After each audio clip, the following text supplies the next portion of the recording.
Reporting on the games you love by people who love to game. The MMO Reporter Network.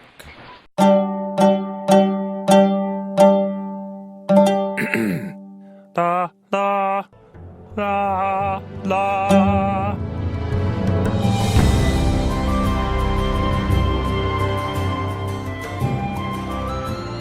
You're listening to Too Long Didn't Listen on the MMO Reporter Network. Brought to you by Audible.com. Get a free audiobook download at audibletrial.com/MMO Reporter. And by Doghouse Systems. Choose your weapon at doghousesystems.com.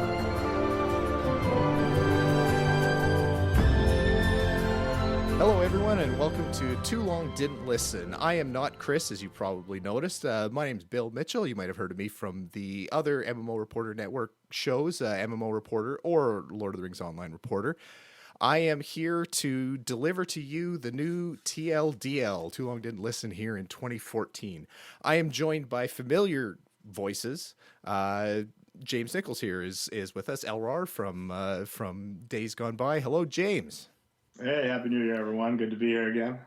Happy New Year in February. I love it. And Hey. also joined by the absolutely indescribable Brian Brushwood. How are you, Brian? I'm emerging from my time machine. That's why it's 2014 now. I just arrived. Oh, you're still using real money. Oh, hoverboards? That's what I want to know. Well, I missed that. What? Is it hoverboards? I need to know. No, I'm from the past. Oh. See, that's the thing. I see. Oh, sorry. I went straight to Back to the Future, from too. the future, No, I came from 2013. I just got here. Okay. Well, welcome to here. Well, it's great. Anyway. Okay, we're going to jump straight into the first topic here because it's going to cost me a lot of money if we don't get this done in 30 minutes. So, first topic, let's talk about MMO stories in the news. We just had a big news event in the MMO landscape, a huge battle that happened in EVE Online. The kind of the mainstream news networks jumped on that, talking about the amount of damage. They were talking in the hundreds of thousands of actual American dollars in damage to ships in a battle in game. There's other neat storylines in there that talking about how the battle was started basically because one guy forgot to pay a bill, and the drama I saw that headline. Can you walk me through that? Because I'm somebody who's always fascinated with EVE Online, but haven't played it or paid it. I'm actually not too far off from you, but this is how I understand it. The way EVE works is you can pay a certain amount of money to have a stake in different regions of space. So you'll have, say, a space station or something that marks out, this is my territory. So one guy forgot to pay his upkeep on that area of space that was his. And it basically turned into this cascading effect where other people jumped on the fact that it now became available, tried to invade. Other people really wanted it, and it just continually escalated until it was this ginormous battle.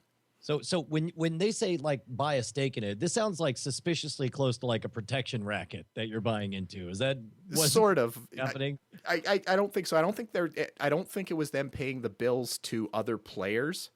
I think they actually there's like an upkeep fee or something like that. Materials cost really is what it is. So yeah. If I can guess kind of what happens, and tell me if this psychology rings true to you guys. There's a psychological experiment where someone proposes a unique auction. A lot of times there'll be a college course that'll do this. They'll say, I have a $100 bill here that I'm going to auction off. All of you are welcome to bid whatever you want for it. The only rule of this auction is that the top two bidders must pay, but only the top bidder gets it. And so somebody says, yeah, I'll give you $10 for $100. Someone says, I'll give you 15.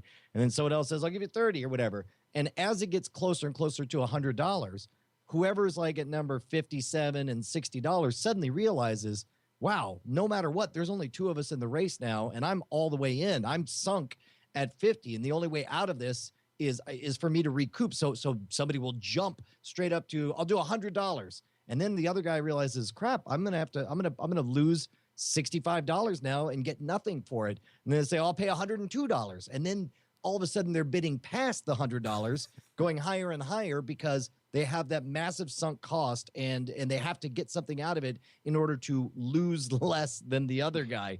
Is that maybe how this kind of situation occurs, where everyone, the right answer because of the sunk cost is to just keep throwing more ships at it? I kind of think so. I can see where you're going with this, and I kind of think, yeah, that basically you have to call in more friends and more favors and more guildies to help you out, and you're hemorrhaging money because these guys all have to pay. Like there's a dollar amount, or what they call ISK equivalent, that they have to spend to repair their ships, recover from getting blown up, and everything like that. I kind of pay like insurance and stuff on your property and whatnot. Yeah, exactly. Well, actually, I think it's insurance on you. Like you, yeah. The way you continue in that game and keep from losing everything is that you buy clones of yourself, so that when you do die, you still got a clone in the bank and stuff. Yeah. There's also that fantastic, I don't know if you guys saw that EVE Online infographic that just made the rounds, breaking down all of the different classes of ships, not only to their in-game cost, 120 billion ISK or whatever, but translating it into either the equivalent of US dollars or the amount of in-game hours it takes to accrue that. Mm-hmm. I have seen charts like that, and it's just mind-blowing. And I'm just like you in that EVE has always fascinated me, but I can't even comprehend the time commitment it's going to take to actually feel like I'm participating in the whole sandbox and not be just like that one little bug in the corner that nobody really notices. Cockroach scurrying around. Exactly, yeah. I was just talking on Twitch with some people about how exactly that, just how EVE is really dangerous for me because I get into it way too much because I just have that. I guess it's just like that's that thing where you gotta, you invest your time and you have that sunk cost, so that I just feel like, damn it, I need to make this worth it all. Try and get that Titan ship or whatever, and eventually, before you know, it's like 5 years later, and you've got a really long beard. So before we start comparing it to other news stories about MMOs, how much do you think of this news story, like in the outside of the MMO circle? I gotta believe that the only reason this got traction in the quote unquote real news is just because there's that US dollar figure associated with it. Whatever. Absolutely, yeah. Yeah, I think it's a combination of the U.S. dollar figure and the absurdity of U.S. dollar figures being attached to ones and zeros on a server somewhere. I think that's a narrative that again, that when non-gaming news likes to latch onto.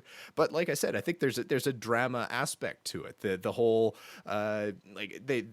The analogy I like the analogy you came up with. The analogy I was kind of thinking was, imagine if you didn't pay your rent that month and 1,000 people showed up on your doorstep and started fighting over your apartment. I'm sure that's happened in New York City a couple of times. I'm not gonna lie, bro.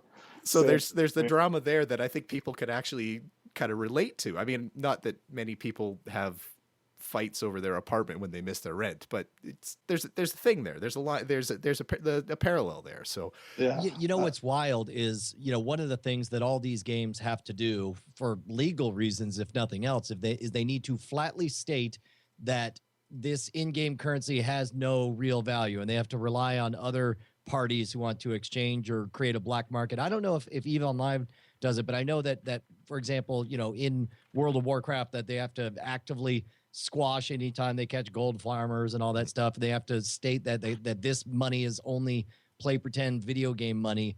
As crazy as that sounds, like in a world where Bitcoin has made so much headlines recently, I think traditional media is a little more ready to accept the idea that maybe virtual goods in a quote unquote game, at what point does it stop being a game when it's your business, do have value. And then you start to wonder, like, we've talked about it before, but that giant pyramid scheme, the Ponzi scheme that ran in EVE Online, that's part of the game. That's part of the hilarity of the game. But if there's real money being lost or real backstabbing, like, at what point will it become a crime? Like, is that something we're going to see in our lifetime, you guys think?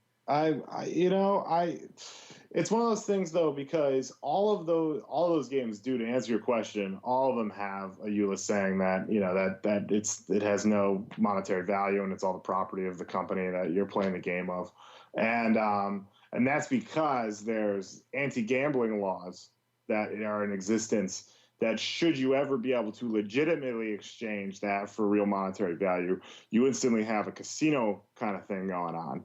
And that just causes all sorts of legal snafus for the parties involved. That goes back to why you see pinball games all say for amusement only, and they all say no payouts, because I guess back in the days, and you still see it like in Japan, they've got the pachinko machines that are kind of pinball-esque, but essentially they're slot machines. Yeah, no, they were, and I mean they were like that's why they switched to tickets and tokens and stuff, and that's where the whole arcade started.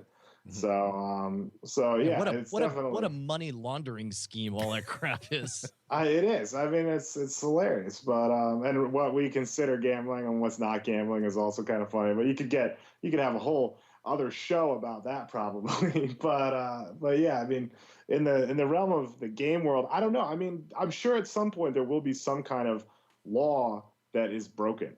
I'm just interested to see where that line's drawn as far as who's getting what. I mean, there's all sorts of tax laws being broken, I imagine, from the revenues being gained from the in-game currencies. But that aside, like, will there actually be criminal underworkings going on, like within a country that would litigate against that? That'd be crazy. That'd be an insane thing. I imagine that we will live in that future at some point in time. It seems inevitable. I guess in that regard, like, what are some of the stories we've already seen cross over into the media? I know we've seen stories about bullying, and we've seen griefers. I certainly heard about stories of in the middle of online services for a real person who died, you get griefers coming in and slaughtering everyone, taking advantage of it. You see a lot of poor taste stories definitely coming out and crossing over into real news, right? Yeah, definitely. I mean, yeah, and then you have the people who died of exhaustion playing Lineage 2 or whatever those other games were. And it's always generally the really unfortunate stories, I think, that come out. I think that's why it's actually kind of cool that the EVE Online story did make some headwaves. Nobody actually died. No one died. There was no one who was. I mean, there was some really angry nerds out there, I imagine. Like, I imagine I know some of them. I should probably go ask them how they're doing, make sure they're doing all right. So, actually, I just had a thought that just blew my mind. Is this the equivalent of like a stock market crash? Is now a good time to buy in and start playing EVE Online? Yeah. I mean, like the hordes were at work, but people were like making huge sums of cash during the fight, because prices skyrocketed on all the rare materials because they're trying to manufacture stuff to get back in the game, So like, it's just like, this whole sideline, like people just be like, like hot dogs, free water, or not free water, like $18 water, like when you're at like a sporting event or whatever. Yeah. So yeah, I mean, it's pretty nuts. I mean, I heard it was like if you weren't in the fight, you were probably printing cash. So if you were smart about it. So yeah, I mean, I should have rolled up my characters. I'm surprised we don't have more events like this, more emergent events. Like, imagine if you could plan a battle royale like this. P.T. Barnum would stage these events that were free to the public. He would do this thing like he staged a real life buffalo hunt where he found some people who are Native American. They're like, yeah, go hunt some buffalo for me, right? And he says, it's going to be totally free to the public. Free. Everyone, a real life buffalo hunt. And tens of thousands of people showed up. And his genius was that he owned the only ferry that could take you to the island where the event happened. And he sold all of the concessions there. And so he made a mint on a free event that was a spectacle. Like, I wonder how long, if something like this could be the kind of story that captures the attention of people outside of the MMO world, how long until we start seeing like a really well-planned event that would make this a spectator must be at kind of thing? Yeah, I don't know. I think it's a really interesting time we're headed. I mean, because the thing is that we're only at the beginning. This is like the baby steps of this whole thing. Like, who knows what this is going to be like in our lifetime? Like, gaming's not going anywhere. It's only becoming more intrinsic, and the emergence of technology and the power it has. Like, I'm really, really curious to see, like, where are we headed here? What's the next 10, 15, 20, 50 years going to bring? I don't know. I think, yeah, totally. I think that's a possibility where you have. Well, yeah. If we want to go down the rabbit hole for a little bit, I was talking with someone earlier today, and nowadays through all the podcasts that I host, my co-host on NSFW is Justin Robert Young, who I've known for 5 years, and I would say over the last 5 years have developed, my closest friendship. I think it's safe to say he's my best friend, and I have spent less than 10, probably less than 5% of my entire relationship physically ever seeing him face to face. Like, he has always lived in a different state, and like in a world where we are the first generation where that kind of relationship can be seen as normal in all of human history. In that world, I think very quickly virtual worlds are going to be seen as maybe the most legitimate way to express yourself as you want to be, not as you happen to be born or whatever. I think it's only going to be more and more respected in a very, very short time, because we have kids who are growing up right now in the world who've never known a world without MMOs. Yeah, and I think it's not even, and it's going to become. I think MMOs are just kind of like that first step. I think MMO is just going to I think that whole, those 3 letters are just going to kind of become non-existent. And we're just going to see just, connected gaming, connected social events and experiences. And that's really how it's going to be, because those walls just don't exist, like you said, for those kids who are growing up now, who are going to be growing up in the future. They're going to exist even less so. That's interesting. I think that's like nobody has to say anymore what World of Warcraft is. You don't call it, oh, it's an MMORPG, a game where you pretend to blah, blah, blah. You're like, no, I'm on Warcraft. And everybody knows, like, oh, that's that world that you could go to online. I think you're right. I think we're going to drop, unfortunate for anything called MMO reporter, but it sounds like we're going to drop the letters MMO very quickly. We'll just call ourselves reporter. It'll all be good. So was that 15 minutes or so, Bill? You're probably the timekeeper over there. That's getting dangerously close to 15 minutes, and it's actually kind of getting into a little bit, sliding into the next topic quite nicely here. It is, yes. I wanted to talk about the next thing, talking about it's Olympic season here, and Winter Olympics are a special time for us Canadians, so it's a topic near and dear to my heart. But I wanted to talk about esports. Like, how are games, MMOs or non-MMOs, how are they fitting into our culture? Where, like, are they ever going to be getting to the point where you're going to see Olympic events or Olympic-like events for games like MOBA championships or first-person shooter championships or something like that capture capture society the same way that athletics have in the past? I don't expect that to necessarily be an instant change or anything like that, because we've been playing sports for obviously thousands of years. But it seems like that change is starting to happen. You're getting the League of Legends competitions out there drawing huge amount of attention, not to mention prize money and advertising dollars around it and everything like that. So where are the games that we're playing now?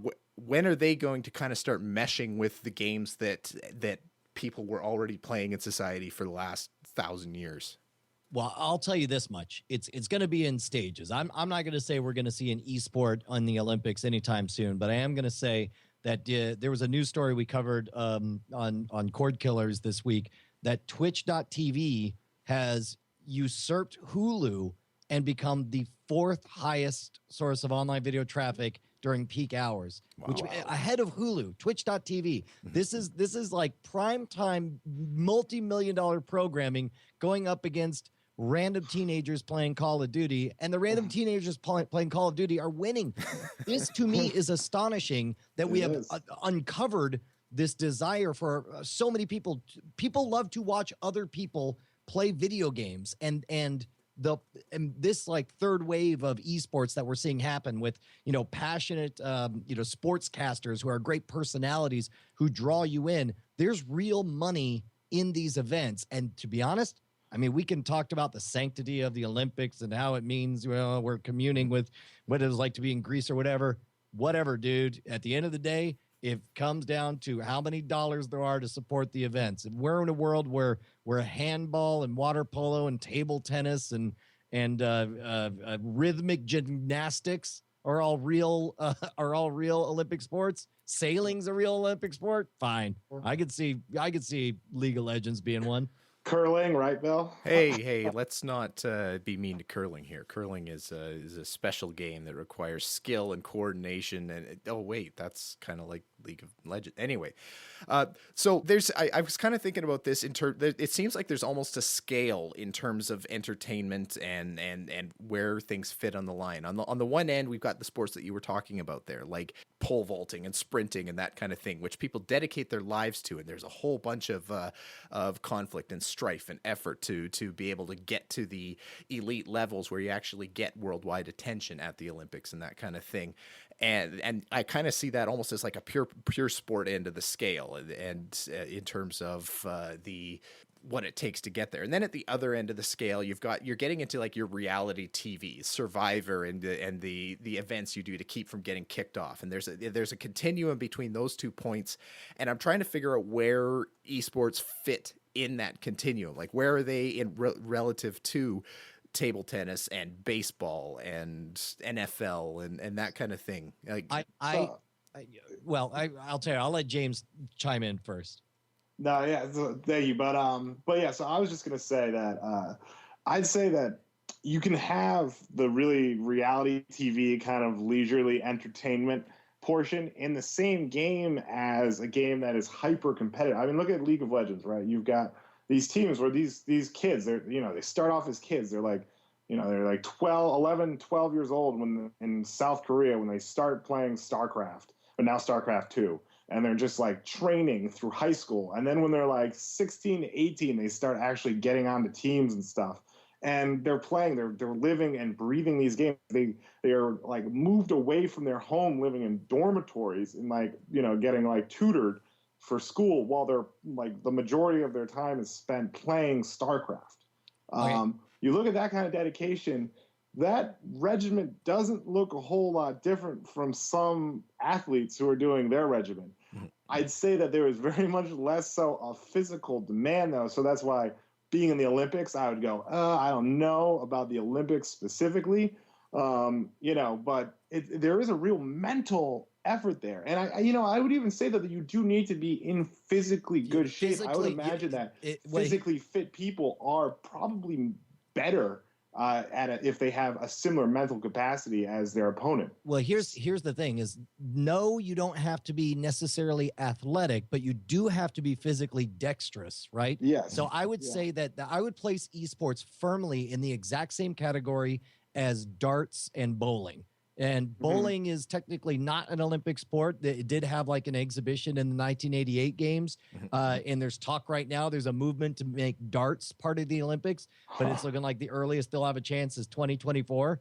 So I don't know how soon it would be, but I'll tell you what, if the fact that darts and bowling are in the conversation, I would put League of Legends, I put StarCraft, I put any of those games neck and neck, face to face, right with those two. Yeah, if sports. that's the truth, I was not. Thank you for that education. That was great. Today I learned everything. But that's a great point right there. So then, yeah, that kind of clears up one of my. I don't know if darts or bowling will ever get in themselves, but I think I will agree then there is definite opportunity there that at some point in our lifetimes or in our children's or their children's, you may see esports be a real thing. I'll tell you what, I'm going to make a prediction, and somebody could put this on my tombstone when it finally comes true. I think esports will be first. I think some esport will leapfrog over just because of the worldwide popularity. Video games are, multi-billion-dollar, possibly $1 trillion industry now. It's the biggest movement. It's worldwide.